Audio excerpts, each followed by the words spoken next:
Hello बच्चों, let us read the question. First question में बोला गया है, if a nucleotide lacking a hydroxyl group at the 3 prime end is added to PCR, what would be the outcome?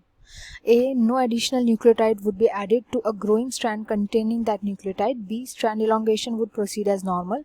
C. Nucleotides would only be added at the 5 prime end. Or D. T aquaticus DNA polymerase would be denatured. अगर कोई भी ऐसा DNA होगा जिसके अंदर 3 prime and पे hydroxyl group present नहीं है पीसीआर में, तो उसके साथ क्या किया जाएगा? तो यहाँ पे जो की कॉन्सेप्ट यूज होगा, की कॉन्सेप्ट डीएनए के स्ट्रक्चर के बारे में आपको पता होना चाहिए। डीएनए का स्ट्रक्चर क्या होता है? डीएनए के स्ट्रक्चर में जब भी न्यूक्लियोटाइड्स का एडिशन होना होता है तो न्यूक्लियोटाइड्स को ऐड करता है एक एंजाइम जिसका नाम है डीएनए पॉलीमरेज। डीएनए पॉलीमरेज, इसका फंक्शन होता है न्यूक्लियोटाइड्स को ऐड करना। पर ये जब न्यूक्लियोटाइड्स को ऐड करता है तो हमारी बॉडी के अंदर normal temperature that is 37 to 40 degree Celsius के बीच में ये फंक्शन करता है।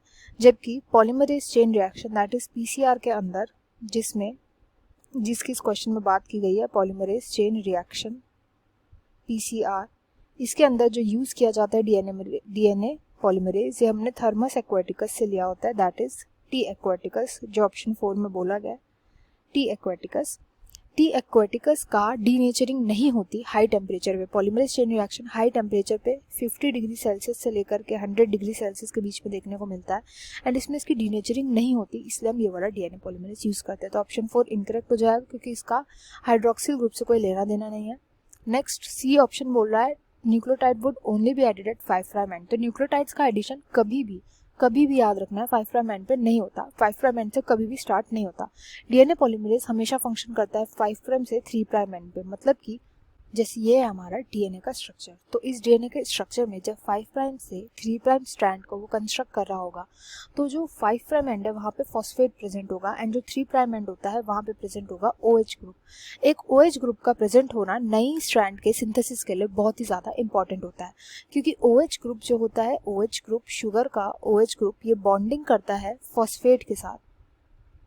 सपोज ये फॉस्फेट है, फॉस्फेट जो होता है ऐसा प्रेजेंट होता है फॉस्फेट, एंड जब ये वाटर का कॉम्बिनेशन होता है तो इस वाटर को हटा करके जो बॉन्ड बनता है ये बनता है ऐसे करके O, एंड देन यहाँ पे पूरा शुगर। तो ये बॉन्ड जो होता है, इसी बॉन्ड को बोला जाता है phosphodiester bond, and phosphodiester bond के बनने के लिए हाइड्रोक्सिल ग्रुप पे OH का रिप्रेजेंट होना, क्योंकि OH से फिर तभी तो वाटर बनेगा, तो OH का प्रेजेंट होना is very very very important phosphodiester bond के बनने के लिए। फॉस्फोडाइस्टर बॉन्ड बनेगा तभी आकर के डीएनए बनेगा with the help of nucleotides.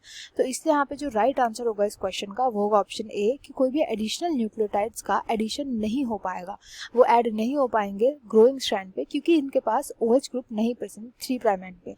तो जो थर्मस एक्वाटिकस का डीएनए पॉलीमरेज है वो आइडेंटिफाई नहीं कर पाएगा कि कहाँ पर उसको नया फॉस्फेट का बॉन्ड बनाना है। जबकि जो 20 ऑप्शन बोला है कि स्ट्रैंड एलोंगेशन विल प्रोसीड, तो ये भी इनकरेक्ट है। Option 1 will be the right answer to this question.